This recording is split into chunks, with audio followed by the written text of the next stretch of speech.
आज हम उत्पत्ति की पुस्तक या शुरुआत की पुस्तक के माध्यम से अपनी ज्ञान यात्रा को समाप्त करते हैं, जो कि जेनेसिस शब्द का अर्थ है। हमने सृष्टि का एकमात्र प्रत्यक्षदर्शी विवरण अध्ययन किया है, जैसा कि भगवान ने इसे मूसा के माध्यम से हमें प्रकट किया। हमने देखा कि पहले जोड़े आदम और हव्वा कैसे सीधे पाप में चले गए। हमने देखा कि उनके पापों के परिणाम कैसे गिरा हुआ मानव जाति में फैल गए। लेकिन उत्पत्ति एक आशा की पुस्तक भी है, एक वादों की पुस्तक। यह एक आने वाले उद्धारक के वादे को प्रस्तुत करता है, जो अब यीशु मसीह में सच हो चुका है। इसने अब्राहम, इसहाक, याकूब और राष्ट्र इज़राइल को भूमि, सिंहासन और राज्य के वादे दिए, और ये सभी तब पूरे होंगे जब हम बाइबल की अंतिम पुस्तक प्रकट वाक्य की पुस्तक तक पहुंचेंगे। अब आज याकूब के जीवन का अंतिम दृश्य हमें एक गहरी आस्था वाले व्यक्ति को दिखाता है। तो यह उसके पहले के आत्मकेंद्रितता और धोखे के वर्षों से बहुत अलग है। इन अंतिम अध्यायों में हमने देखा कि याकूब ने अध्याय 47 में फिरौन को आशीर्वाद के शब्द कहे। उन्होंने अध्याय 48 में जोसेफ और उसके 2 बेटों को वादे और आशीर्वाद के शब्द कहे। और अब आज यहां अध्याय 39 में वह अपने सभी 12 बेटों को अपने बिस्तर के पास इकट्ठा करता है, ताकि वह प्रत्येक को आशीर्वाद दे सके। और पद 28 जैसे कि हमारे लिए मंच तैयार करता है, क्योंकि हमें बताया गया है कि याकूब ने उन्हें आशीर्वाद दिया, प्रत्येक को उसके लिए उपयुक्त आशीर्वाद के साथ। दूसरे शब्दों में ये आशीर्वाद भविष्यवाणी से भरे हुए हैं। पद 1 बताता है कि ये सभी आशीर्वाद उन चीजों के बारे में हैं जो आने वाले दिनों में होंगी। अब याकूब यहां अपने बड़े बेटे रूबेन साथ शुरू करते हैं। पद 3 में वह कहता है कि जबकि रूबेन है गरिमा और शक्ति में प्रमुख, वह पानी की तरह अस्थिर है। यह उसकी भावनात्मक अस्थिरता का संदर्भ है, क्योंकि अध्याय 35 में हमारे लिए वर्णित पाप के कारण उसका कबीला इज़राइल में कभी प्रमुख नहीं होगा। इसके बाद याकूब सामसन और लेवी को एक साथ आशीर्वाद देता है। यहां पद 5 से 7 में वह शेखेम में उनके हत्या के प्रतिशोध को याद करता है, कई साल पहले, और अब वह उन्हें उनके पापों के स्थायी परिणाम दे रहा है, जिसमें विदेश में बिखर जाना शामिल होगा। अब प्रिय, यह एक अच्छा स्मरण है कि जबकि आपके और मेरे पापों को मसीह के रक्त के माध्यम से सभी को माफ किया जा सकता है, परिणाम अभी भी रह सकते हैं। जब कोई व्यक्ति ईसाई बनता है तो दवाओं के प्रभाव किसी के मानसिक क्षमताओं पर चमत्कारिक रूप से हटा नहीं जाते। एक जेल की सजा सिर्फ इसलिए खत्म नहीं होती क्योंकि वह बच गया। एक शादी या मंत्रालय जो बेवफाई के कारण खो गया है, वह अपने आप ठीक नहीं होता। प्रिय, पाप को तुरंत माफ किया जा सकता है, लेकिन इसके परिणाम बने रह सकते हैं। भगवान चाहता है कि आप इस तथ्य को स्वीकार करें। भगवान से नाराज मत हो। अब भगवान की योजनाओं का विरोध मत करो जब तुम उस पर भरोसा करते हो और उसके साथ चलो। यह अब अलग लग सकता है, लेकिन जब आप उसके साथ चलते हैं तो भगवान के पास आपके लिए एक भविष्य है। आप कल को नहीं बदल सकते, लेकिन भगवान आपको बदल सकते हैं, और उनके पास आपके लिए अभी भी एक उद्देश्य है। आपको प्रेरित पौलुस याद है? उसका एक भयानक अतीत था जिसमें उसने ईसाइयों का उत्पीड़न किया। आप उसके साथ कह सकते हैं, जो पीछे है उसे भूलकर और जो आगे है उसकी ओर बढ़ते हुए मैं लक्ष्य की ओर बढ़ता हूं। ईश्वर के ऊपर उठाने वाले बुलावे के पुरस्कार के लिए मसीह यीशु में। फिलिप्पियों अध्याय 3 पद 13 से 14। अब याकूब के चौथे बेटे यहूदा को यहां एक शक्तिशाली शेर के रूप में वर्णित किया गया है, जो इज़राइल के कबीलों में एक नेता बनेगा। पद 10 कहता है कि राजदंड शासक की छड़ी यहूदा में तब तक रहेगी जब तक कि उसे श्रद्धांजलि नहीं मिलती। यहां श्रद्धांजलि शब्द का शाब्दिक अर्थ शिलोह है, और यह अधिकतर मसीह की ओर इशारा करता है।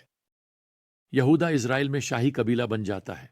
डेविड इस कबीले से आता है, और डेविड का बेटा शाही मसीह राजा भी। अगला आपके पास जबुलून और इसहाक हैं। उन्हें संक्षेप में बस कुछ विवरणों के साथ उल्लेख किया गया है। डैन का वर्णन यहां पद 16 में एक न्यायाधीश के रूप में किया गया है। न्यायाधीश सामसन एक प्रमुख व्यक्ति बन जाएगा और वह डैन के कबीले से आएगा। याकूब का गढ़ आशेर और नप्ताली पर आशीर्वाद संक्षिप्त है और वे भविष्य में संघर्ष और यहां तक कि उनके खेतों पर उत्पादकता की भविष्यवाणी करते हैं। अब यूसुफ के वंशजों के लिए आशीर्वाद जो एफ्राइम और मनशे के आधे कबीले बनते हैं, पद 22 से लेकर पद 26 तक वर्णित हैं। और खुद यूसुफ की तरह वे समृद्ध होंगे, लेकिन उन पर भी हमले होंगे। और अंत में इस आशीर्वाद के माध्यम से हम सीखते हैं कि वे सर्वशक्तिमान भगवान की मदद से दृढ़ खड़े रहेंगे। आखिरकार आपके पास सबसे छोटा लड़का है, यह बेंजामिन है, जिसे एक भेड़िए के रूप में वर्णित किया गया है। अब यह शायद उनके वंशजों के बारे में बात कर रहा है जो स्वभाव से युद्ध प्रिय हैं। वास्तव में न्यायियों के अध्याय 20 और पद 16 में हमें बताया गया है कि बेंजामाइट्स को उनके सैन्य कौशल के लिए जाना जाता था, खासकर धनुर्धारी और पत्थर फेंकने वालों के रूप में। वे एक पत्थर फेंकने में बहुत अच्छे थे। खैर, अंत में यहां पद 29 में याकूब अपने बेटों को आदेश देते हैं कि वे उन्हें मचपेला की गुफा में दफन करें। यहां अब्राहम, सारा, इसहाक, रेबेका और लियाह सभी दफन हैं। और याद रखें, यह विश्वास की एक घोषणा है, क्योंकि अपने जीवन के पिछले 17 वर्षों में याकूब ने वहां मिस्र में जीवन बिताया, लेकिन वह कनान वादे की भूमि को अपना असली घर मानता है। तो अपनी दफनाने के आदेश के अनुसार मुझे वापस भूमि में दफन करो, याकूब निधन हो जाता है।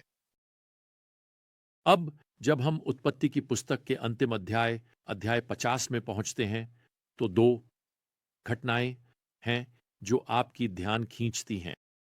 पहली है याकूब का दफनाना।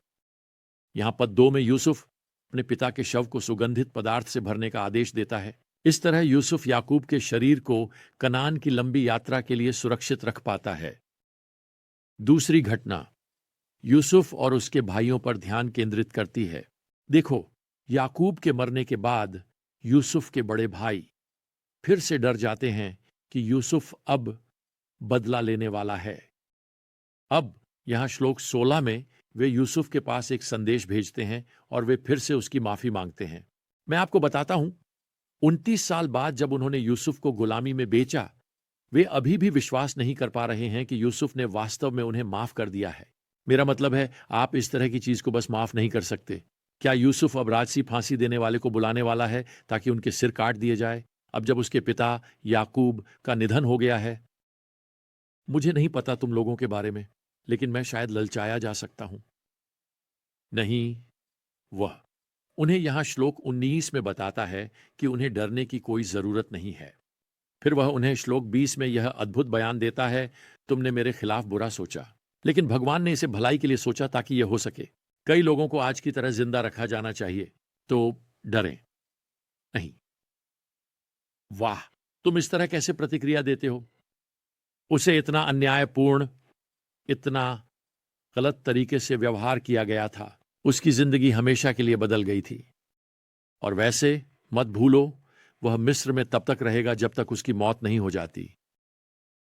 आप 40-50 साल तक इस तरह से व्यवहार किए जाने को कैसे दोबारा कर सकते हैं?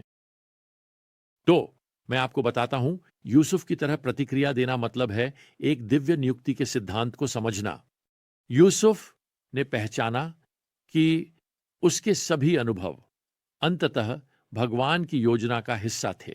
भगवान नियंत्रण में थे, यहां तक कि उस बुराई के लिए जिसने उसके जीवन को प्रभावित किया, उसे गुलामी में बेचने के लिए। यूसुफ कभी भी यह नहीं अनुमान लगा सकता था कि भगवान इसे कैसे सुलझाएंगे, लेकिन उसे विश्वास था कि भगवान ऐसा करेंगे। और अब लगभग 40 साल बाद जो एक जीवन काल है, वह अपने भाइयों के प्रति कृपा दिखाता है और उन्हें माफ कर देता है। प्रिय, क्या तुम भूल गए हो कि तुम जीवन में जहां हो वह मानव दुर्घटनाओं का परिणाम नहीं है, बल्कि दिव्य नियुक्तियों का है? मतलब, बस यूसुफ की बात सुनो। यहां अपने भाइयों से कहो कि जीवन में जो कुछ भी होता है, अच्छा और बुरा, सब कुछ भगवान की नियुक्ति पर है। कैलेंडर याद रखें कि यूसुफ को सब कुछ समझने के लिए 40 साल इंतजार करना पड़ा और आखिरकार सब कुछ हुआ। तो अब कई दशकों बाद जब यूसुफ 110 साल की उम्र में मरने वाले हैं, वह इज़राइल के राष्ट्र से वादा कराते हैं कि जब वे मिस्र की भूमि छोड़ेंगे तो वे उसका शरीर अपने साथ ले जाएंगे। यह लगभग 400 साल बाद होगा। यह महान निर्गमन का समय होगा। और जब यह होता है तो क्या सोचते हो? मोसेस उस वादे को निभाता है। वह यूसुफ की हड्डियों को अपने साथ ले जाता है। जब याकूब के सभी वंशज राष्ट्र इज़राइल मिस्र की भूमि को हमेशा के लिए छोड़ते हैं, तो इसके साथ आरंभ की पुस्तक समाप्त होती है। यह किताब जो जीवन के निर्माण से शुरू होती है, यूसुफ की मृत्यु के साथ समाप्त होती है, जैसे कि यह दिखाने के लिए कि पाप ने उस दुनिया में क्या लाया है, इसे भगवान ने पूर्णता में बनाया था। लेकिन उत्पत्ति भी आश्वासन के साथ समाप्त होती है ना? कि जो कुछ भी भगवान वादा करते हैं वह उसे पूरा करते हैं। और इस पाप से भरी गिरी हुई दुनिया में तुम्हारे साथ जो भी होता है, भगवान हैरान नहीं होते। वह तुम्हें पूरी तरह से रास्ते में स्वर्ग की वादा की गई भूमि तक ले जाएगा। और इस बीच आप जहां भी हैं, वह भगवान की नियुक्ति से है। भगवान तो अब प्रभु यीशु मसीह की कृपा, भगवान का प्रेम और पवित्र आत्मा की संगति आप सभी के साथ हो। आमीन।